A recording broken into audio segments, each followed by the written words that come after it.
The Romans called it Mare Nostrum, our sea. Always capturing the imagination and encouraging our will to discover. Cradle of Western civilization.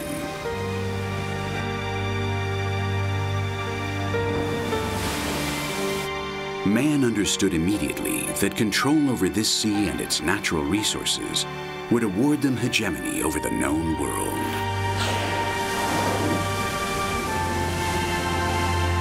In the early 21st century, many species are in a state of great imbalance due to incessant human pressure, pollution, and overfishing. But this young sea, in geologic terms, is surprisingly fertile, functioning as a global organism made up of millions of living beings closely linked to one another.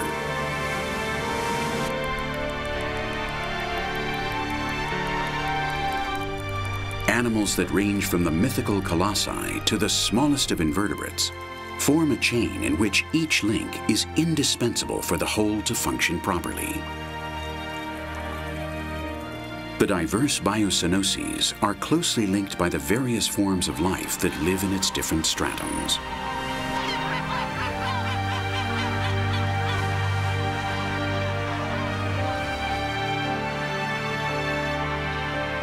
Many species, forced by seasonal migrations, cross over its waters or settle temporarily in search of food and mate. Others, who inhabit them, wait for optimal reproductive conditions.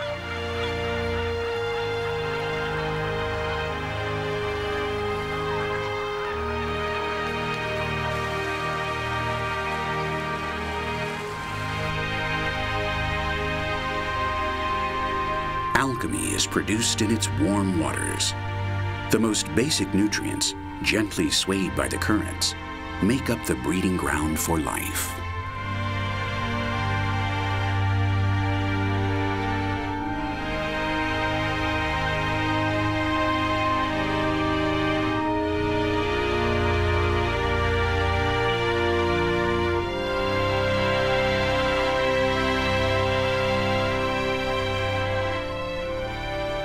All of these beings live together, all cogs in the wheel of the macroorganism that is the Mediterranean Sea, known in ancient times as Mare Nostrum.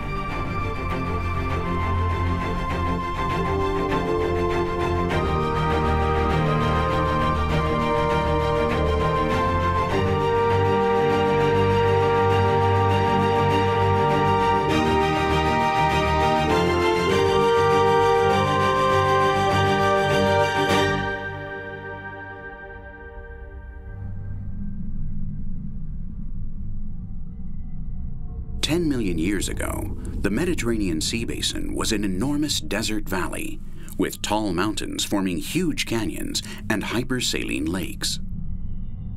The Mediterranean we know today was formed a little over 5 million years ago, when the rock dike that had formed in the Strait of Gibraltar collapsed and the Atlantic came roaring in.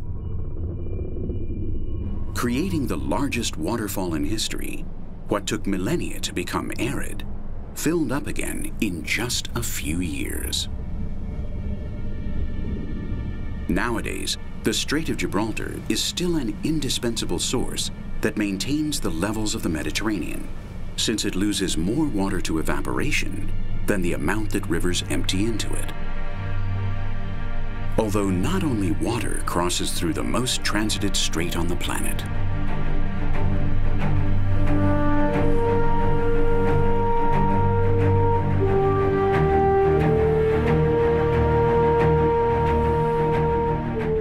Propelled by ancestral inertia, with their warm blood and charged with energy, huge schools of giant bluefin tuna enter the Mediterranean at the beginning of spring to reproduce. During the time of the Romans, 1,000 kilogram specimens could easily be found. Because of this, their meat became the principal source of protein for the legions of empires that have ruled these coasts for thousands of years. After over 3,000 years of fishing, this majestic fish is in grave danger because of international commerce, speculation, and a dismal fishing management system. However, year after year, thousands of reproductive tuna enter the warm waters of the Mediterranean to unload their genetic heritage under the care of the soft currents. And following them, always in ambush, their worst enemy awaits patiently. Sooner or later, they will all have to swim through this bottleneck. Orcas follow the schools of tuna well into the Mediterranean.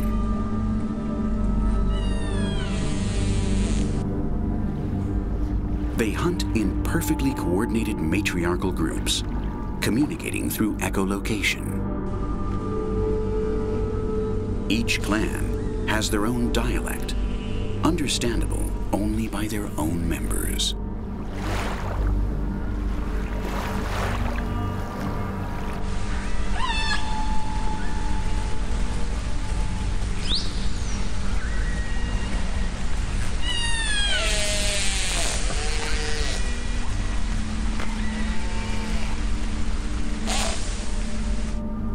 It is the largest of the family of dolphins, weighing in at over 5 tons. Highly astute, they learn from their mistakes and apply new strategies to optimize their hunt.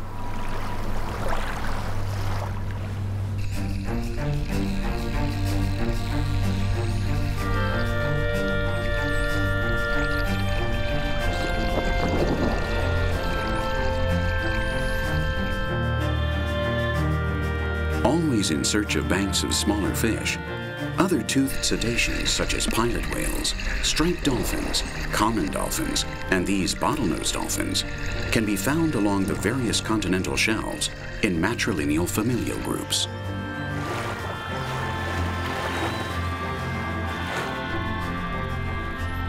Through genetic renovation with neighboring groups, the continuous interchange with individuals that come from the Atlantic is vital, which is why the Strait of Gibraltar, once again, plays such an important role in the regeneration of the Mediterranean.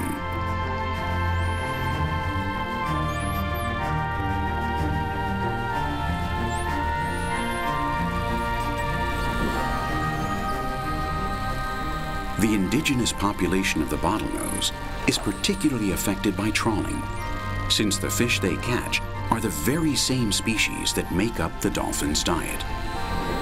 Trawlers also provoke the systematic destruction of the aquatic medium.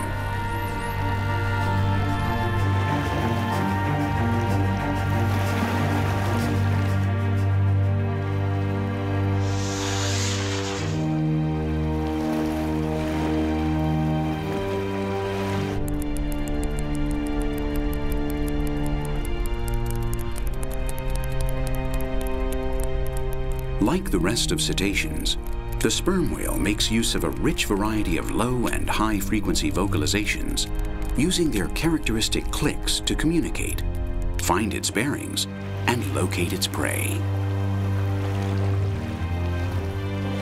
Noise pollution and fishing nets are their biggest problem, enclosing and distorting the great blue.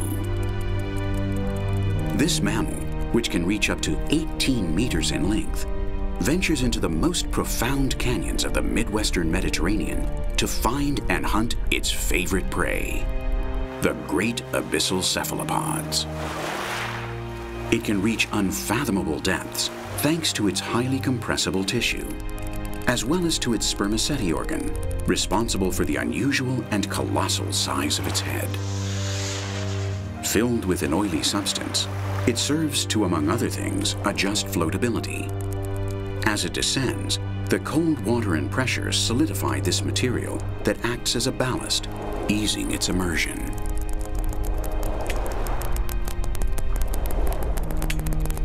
Between 45 to 60 minutes later, it heats up the spermaceti, liquefying it to obtain positive floatability and thus ease its buoyant ascent to the surface from over 2,000 meters deep. The sperm whale's diet is made up of diverse species of mesopelagic squid. They are not all from the genus Archaeoteuthis, which can measure over 15 meters long. Most of its prey are made up of specimens that measure between 1 and 5 meters, such as this one, which escaped the powerful jaws of a sperm whale with lethal wounds and somewhat crushed. In the sea, nothing goes to waste. Some scavenger would normally eat up this mass of inert flesh and transform its energy. But most short-fin mako sharks, blue sharks, big-eye threshers, and even great white sharks, which not so long ago inhabited the deep blue of the Mediterranean, are disappearing due to non-selective long-line hooks.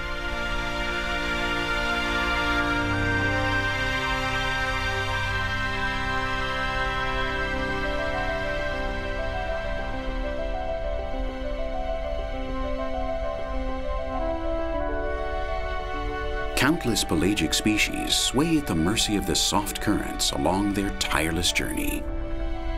Planis crabs are easy prey in the vast blue, which is why they seek cover in almost anything that floats.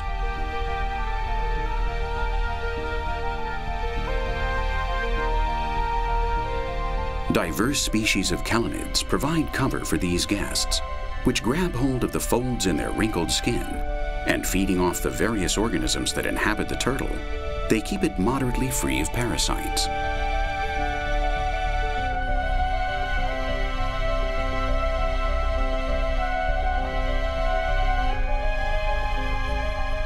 Like a floating island adrift in evolution, it drags along all sorts of stowaways, which by their cosmopolitan character could come from very diverse oceans.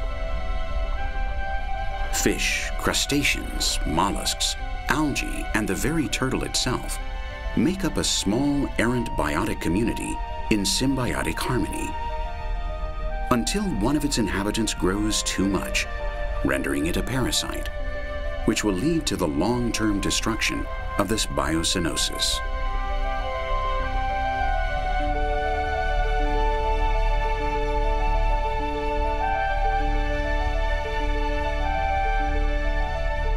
Although the indigenous population of the loggerhead sea turtle used to lay its eggs along the entire coastline, it now does so in the few virgin beaches that are left in the southeast Mediterranean.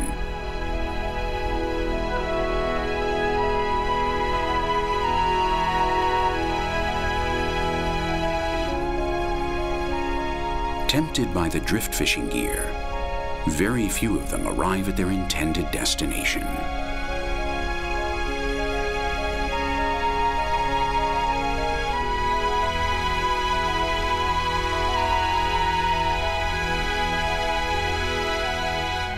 They look for submarine currents that will transport them to where schools of jellyfish, which they feed on, gather.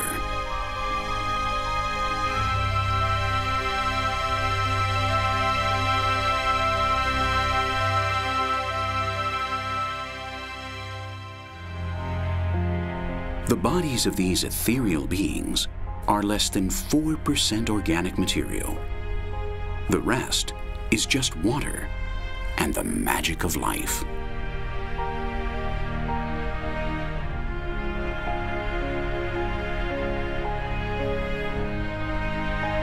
They are adapted to wandering along marine highways, capturing small fish and plankton larvae along the way.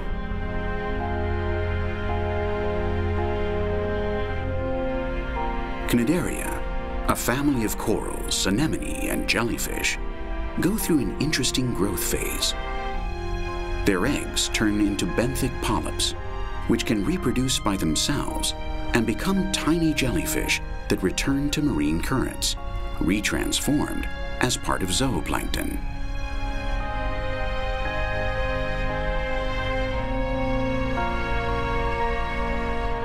Some also serve as protection for young pelagic species, such as the Atlantic horse mackerel and jack mackerel, which develop an immunity to their stinging nematocysts.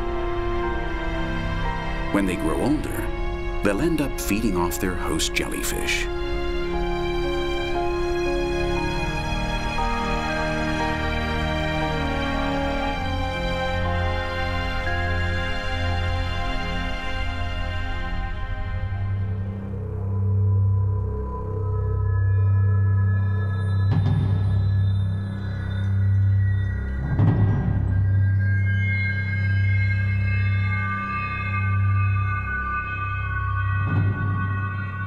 Diatoms are the base of the trophic chain in the ocean.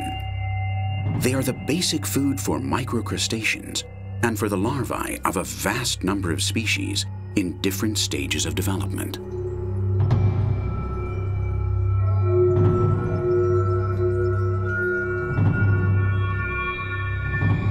From lobster and chromis to bluefin tuna, many species have been part of plankton at an earlier time in their lives, be it as eggs, larvae, or in their youth.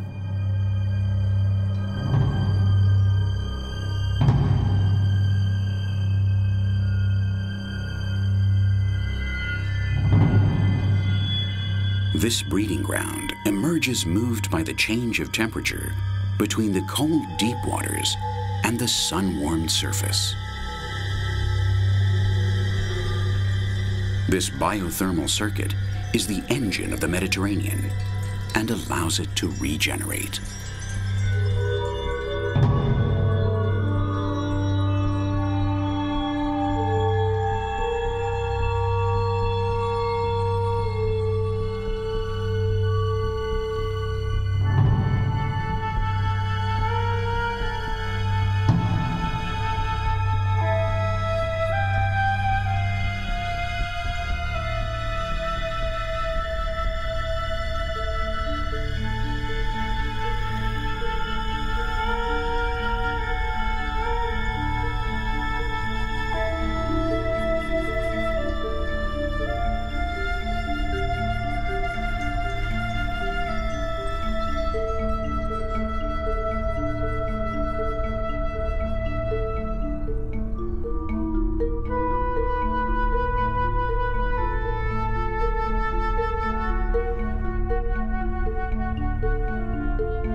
Underwater peaks are an example of the abrupt encounter between a plethora of nutrients rising from the depths and the continental shelf, causing a proliferation of both pelagic and benthic species that benefit from their privileged position.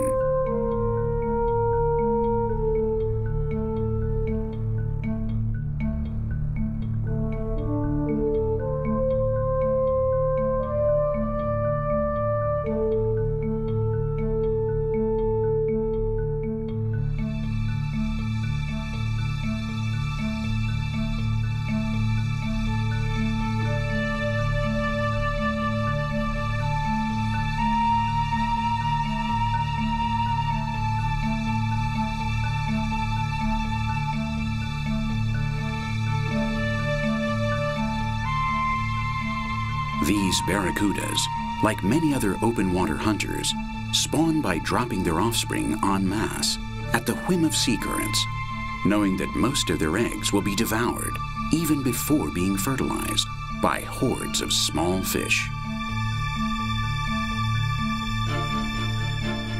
These, in turn, will be fed upon by their own kind as well as by other predators.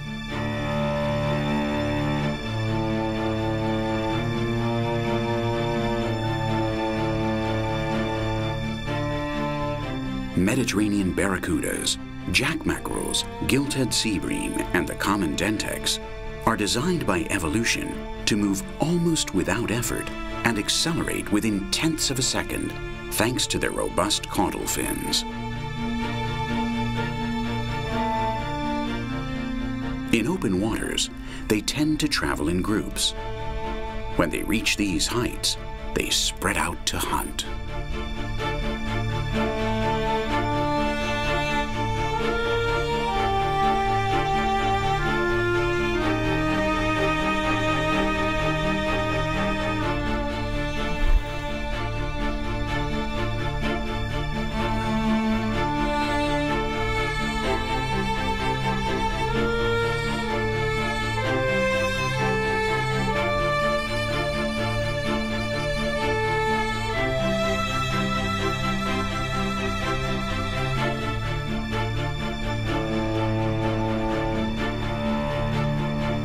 Blankets of algae and the nooks and crannies within rocks are favorite locations for benthic species in which to lay their eggs.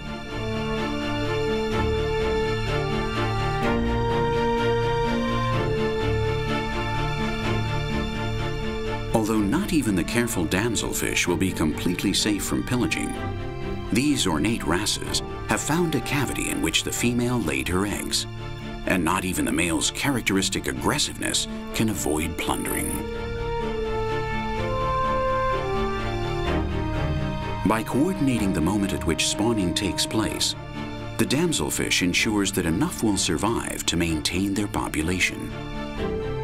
Their success is evinced by the fact that they are one of the most extended and numerous families on the planet.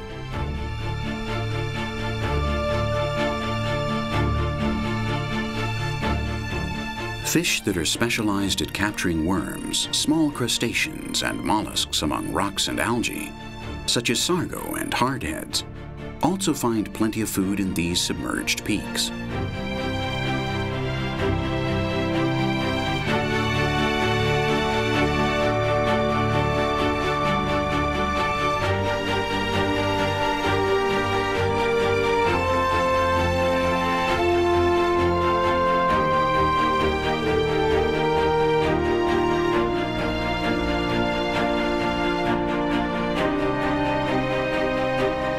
These fertile places, where different densities of water and currents collide with prominent geologic features, are a true meeting point for innumerable species belonging to very diverse biotopes.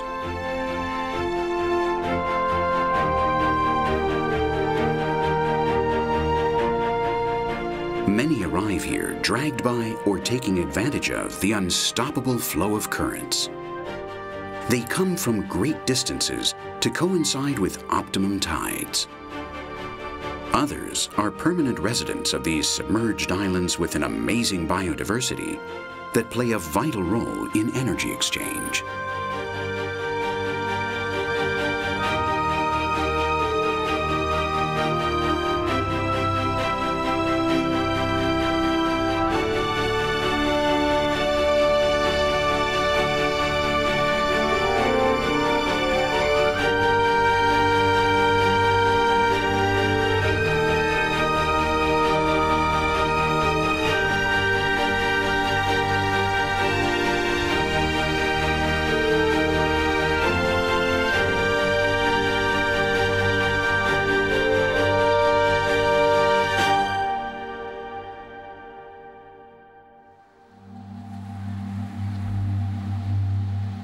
In Latin, Mare Mediterraneum means sea in the midst of land.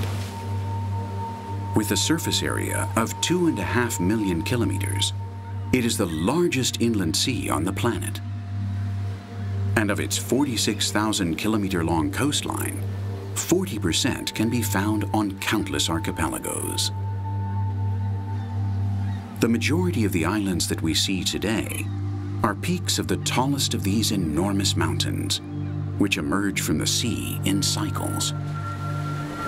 Some of them, born of violent volcanic eruptions, are relatively recent. Others, sedimentary and karst, have been molded by time and by the sea over millions of years. As true oases in the desert, they constitute a resting place for many birds, which seasonally cross over the Mediterranean in their transcontinental migration. Here they have drinkable water and a place to rest. For residents, they represent a safe place in which to nest.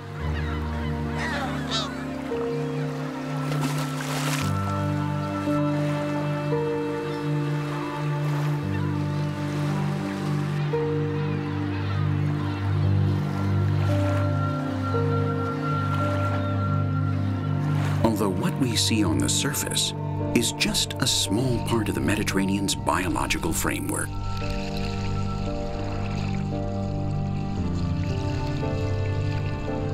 Green and brown algae gather at the surface, where they can better undergo photosynthesis, creating fertile prairies and forests. They constitute an indirect source of food, a refuge, and a place for spawning for many organisms. Crustaceans such as large spiny spider crabs or this tiny Gibbs sea spider crab carefully adorn themselves with small remains of their environment to blend in, and thus avoid being found by predators as they feed.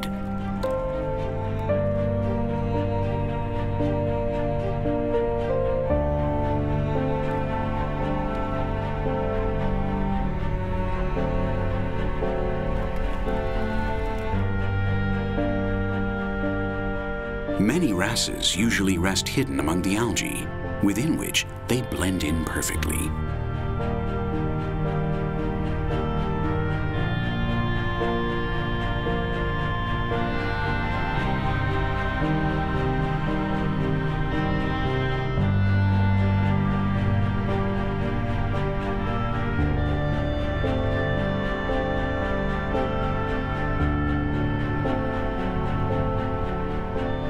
In spring, many of those wrasses meticulously prepare their nests. A lone male can build many in the environs of his territory with plant remains, small stones, and shells.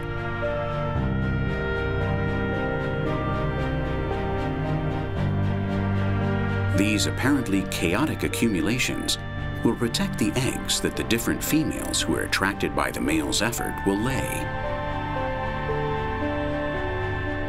They will then fertilize and care for them until they hatch.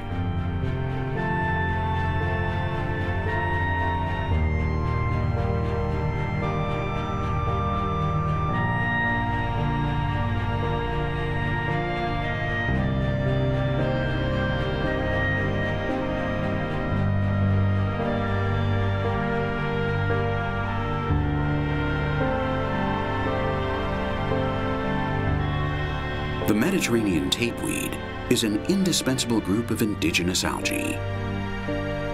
These phanerogams understood over 100 million years ago that in order to cling onto a substrate, they had to grow roots and reproduce through flowering.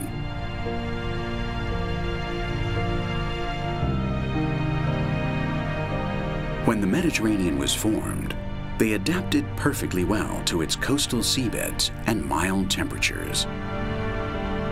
Today, they play an important role as sediment stabilizers and primary food chain links.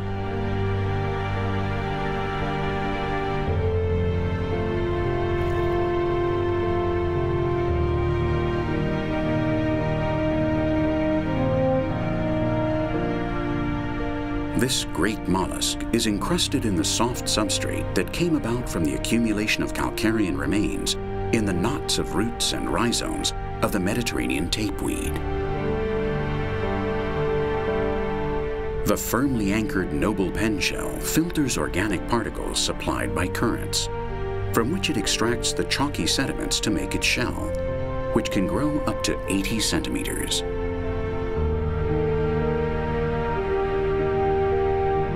The dense prairies of Mediterranean tapeweeds constitute one of the ocean's most productive marine ecosystems. They are the habitat of a large number of closely linked species, so their erosion would gravely endanger the entire group, beginning with the most vulnerable species.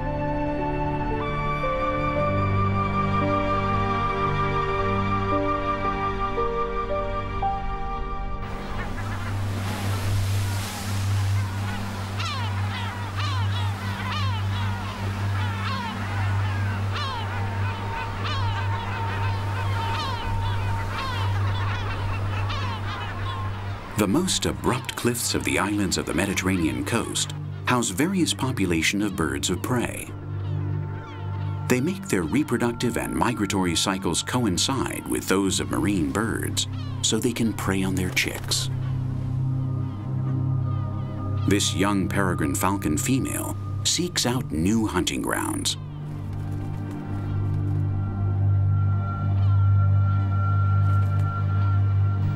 While the more veteran couples lay their eggs year after year in the same ledges of these marine cliffs.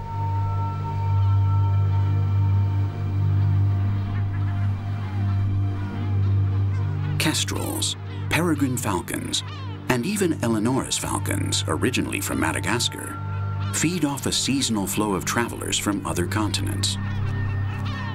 Over 2 billion birds of some 150 species cross over the Mediterranean along their annual migration and pay a small bird of prey toll along the way.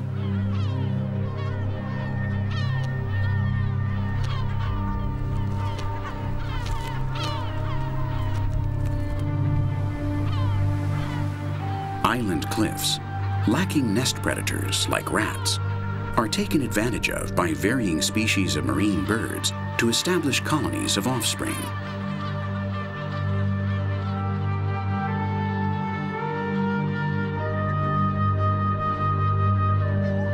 From the beginning of spring and well into the summer, one can find in dense nesting areas, with chicks in different stages of development, the yellow-legged gull, the most extended bird in the Mediterranean.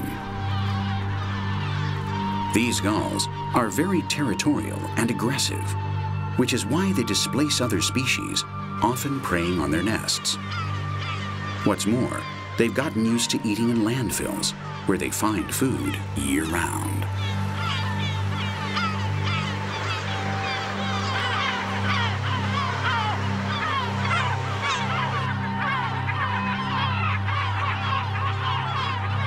After 26 days of incubation, when oxygen and space inside the egg becomes scarce, the chick, encouraged by parents who call it with insistence, and whose voice it recognizes among the colony's clamor, emerges thanks to a hard protuberance on its beak, known as an egg tooth, that helps it break the shell.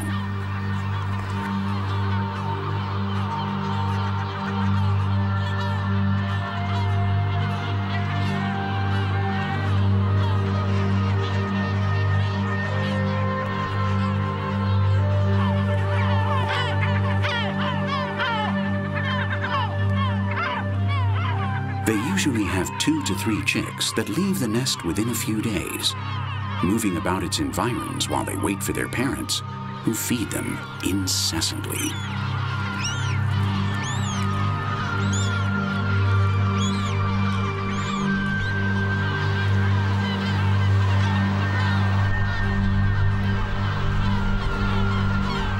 The Cory's shearwater is safe from seagulls only inside the caves it nests in. They take turns to delicately incubate and care for their offspring. Even then, they're frequent victims of pillaging by non-indigenous predators, such as cats or rats.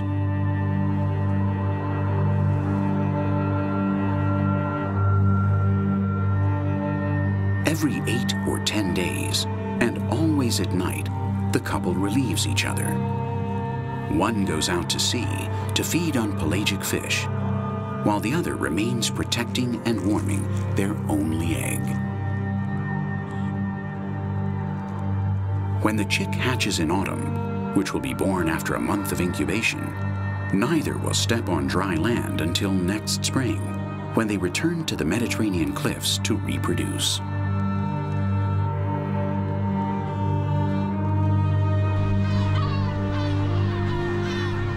The increasingly scarce couples of cormorants are always on alert because of continuous threats from seagulls, which won't hesitate to finish off the defenseless chicks if they're left uncared for.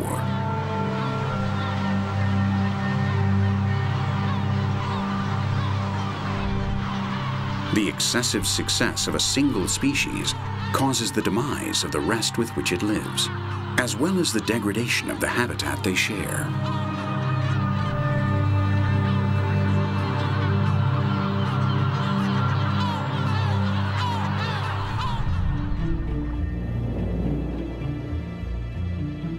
Many islands benefit both from organic material supplied by ocean currents and that dumped in by rivers, which favors the proliferation of animals that feed on particles in suspension, scavengers, and naturally all those who feed on them.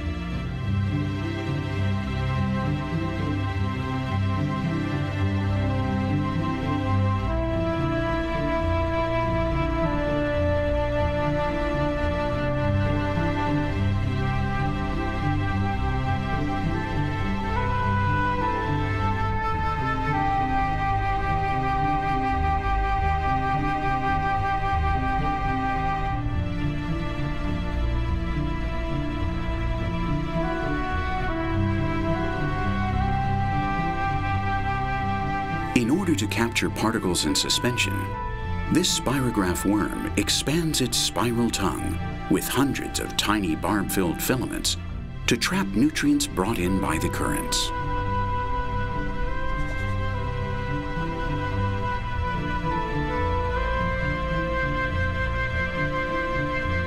Lobsters constitute a segment of the army of scavenger crustaceans that tirelessly clean the Mediterranean seabed. From brown crabs to many species of shrimp, they transform decomposing matter into protein, since they themselves are a part of a very important diet for many others.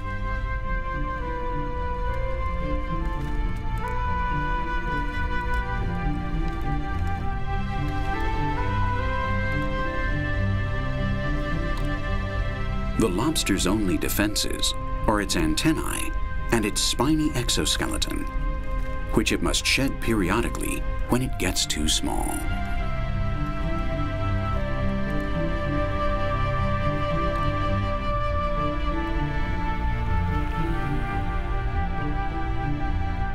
Many of these benthic crustaceans are a part of the Serranidized diets, a widespread family with members that measure between 10 centimeters and 2 meters long, such as the cherna, which inhabits deeper waters. Groupers, which can weigh up to 50 kilograms and can measure 1.5 meters long, live in coastal waters or those with rocky sea bottoms, inhabiting the many caves of the Mediterranean coastal landscape.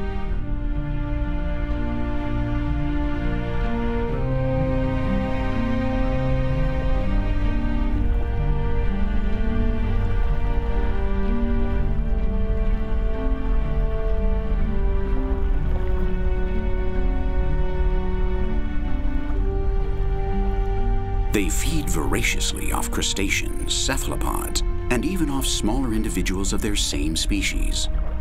This super predator finds itself at the top of the food chain, which makes it a good bioindicator of environmental equilibrium. Unfortunately, many coasts have been deprived of their presence, or they become scarce because of sport and commercial fishing.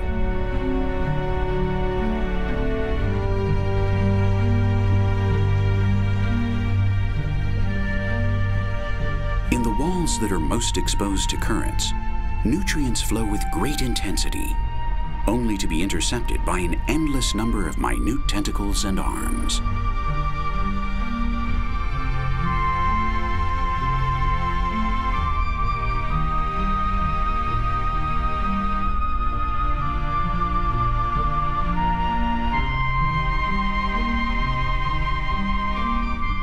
Sea fans make up true forest colonies with 1 meter long branches, thus creating a highly specialized biotope in its environs.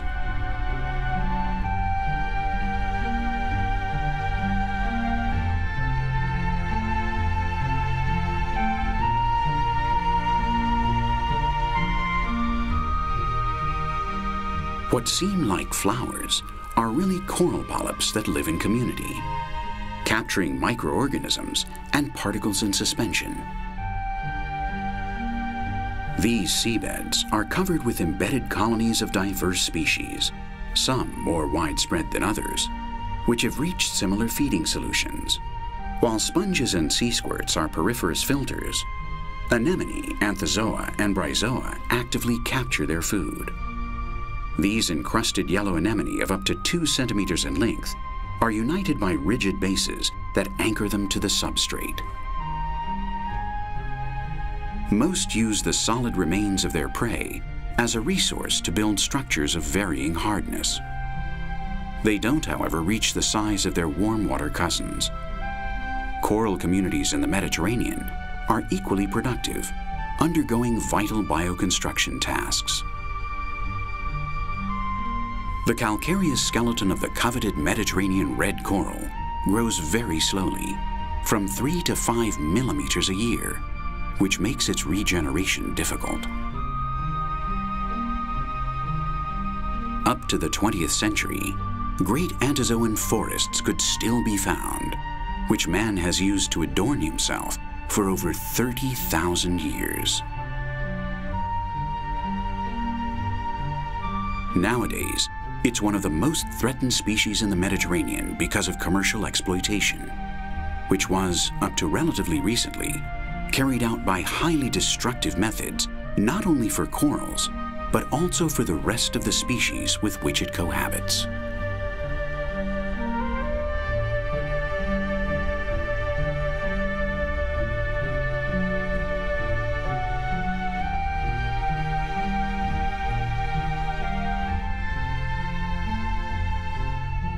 Many species of benthic fish look for protection within the crevices covered by millions of polyps, sponges, and encrusted algae.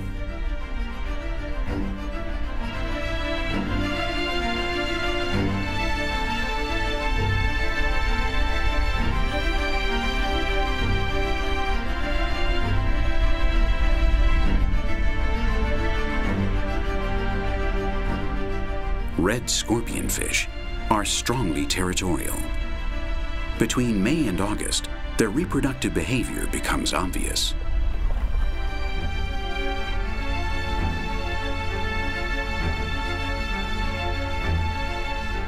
Like the grouper, this voracious nocturnal predator spawns far from the seabed so that currents and thermoclines can transport its eggs and colonize other places while they become part of the plankton.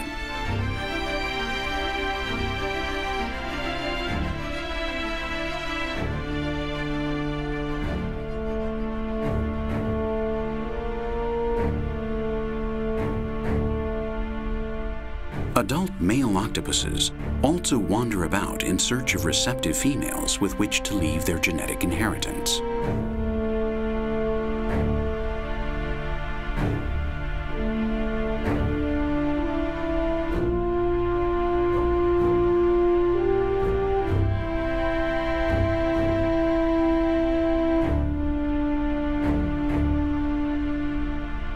During their meanderings, it's common for them to encounter other males with which they battle cruelly, sometimes severing a member or two.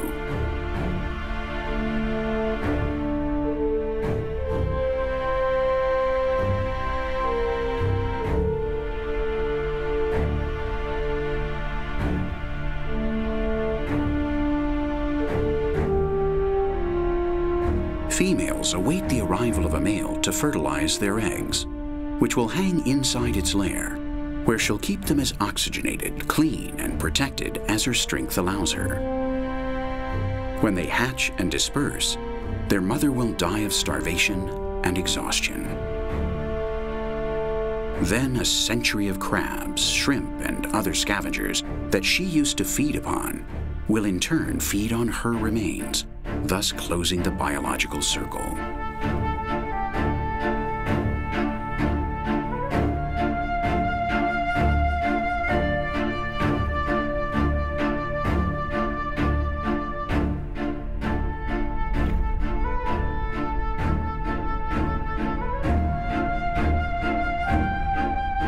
In these waters, so rich in floating microorganisms, it's common to find many parasites on the skin of large and small fish.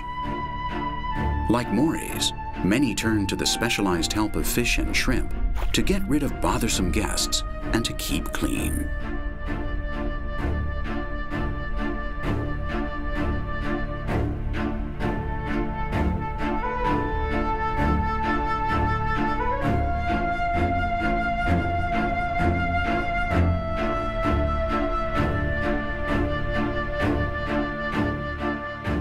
The interrelation between species and small and large-scale symbiosis are the fundamental pillars of the global ecosystem's sustainability.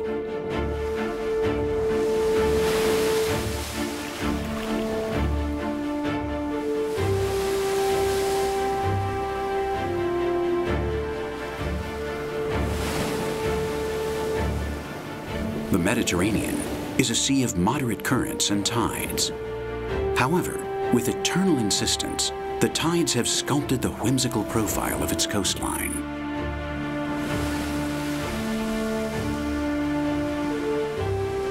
Beaches are formed in bays and coves by the accumulation of mineral sediments of diverse origins, more or less crushed by the strength of the waves.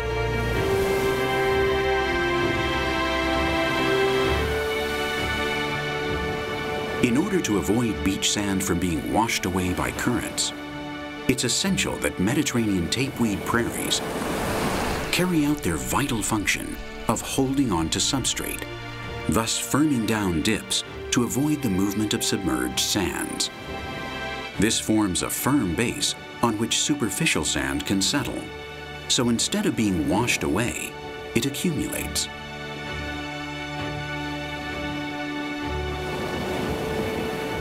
Thus, without tapeweed, the fine sand beaches of the Mediterranean wouldn't exist. Once more, two ecosystems, one underwater and the other on the surface, are closely linked.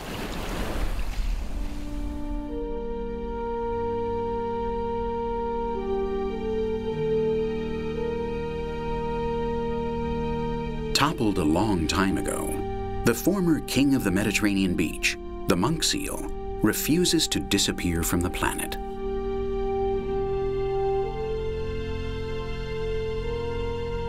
Fewer than 500 individuals are spread out in small communities between the coasts of Greece and Turkey, as well as a few dispersed locations on the North African coast, Mauritania, and Madeira.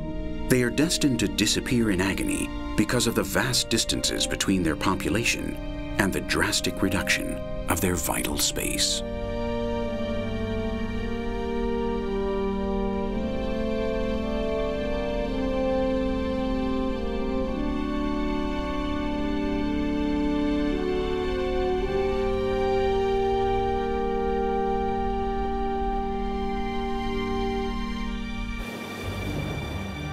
Out of the water, beaches also need help to keep the sand relatively down pat.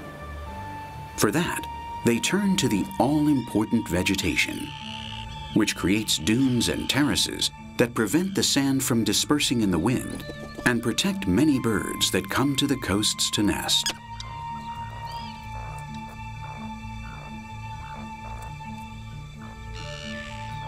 The common tern travels thousands of miles to reproduce in warm Mediterranean temperatures. Their reproductive stages are synchronized with those of the fish they hunt. They are sure to find enough nutrients to feed their offspring in these rich coastal waters. The little tern usually prefers the more quiet waters of estuaries and deltas to procure nourishment. But both species nest in beach dunes more or less close to the shore, forming large communities that allow them to better control possible predators. The degradation and disappearance of coastal areas, along with the necessary conditions for their reproduction, seriously affect numerous birds and sea turtle species. Little red plovers, ruddy turnstones, and Audouin's gulls also nest in the coveted coastal margins, and they too have been seriously affected by human pressure that leaves them few places to quietly develop their populations. The vulnerable situation of the Audouin's gull presently makes it highly dependent on trawling flotsam, and the crisis in the fishing industry could seriously affect its population. In this enclosed sea, there is a prodigious biological diversity with a high degree of closely linked endemism. Unfortunately, many species are in grave danger due to pollution, overfishing, and the environment's devastation. Over the last few decades, we've almost done away with a natural inheritance millions of years old. Few are the mythical colossi that huff near these coasts inspiring legends anymore. The ancient sea of the Romans, the Mare Nostrum, isn't it still our sea?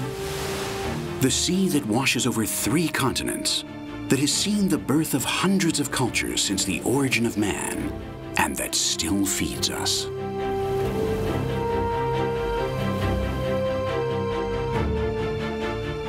It's in our hands to learn from the mistakes and change our mindset, substituting our predatory attitude with another that is more sustainable and less aggressive with the environment.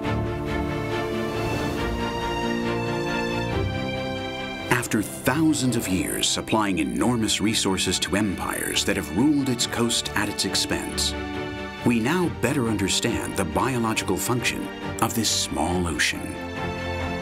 But we continue on without valuing the importance of its incredible biodiversity, without which the sea wouldn't be more than water and salt.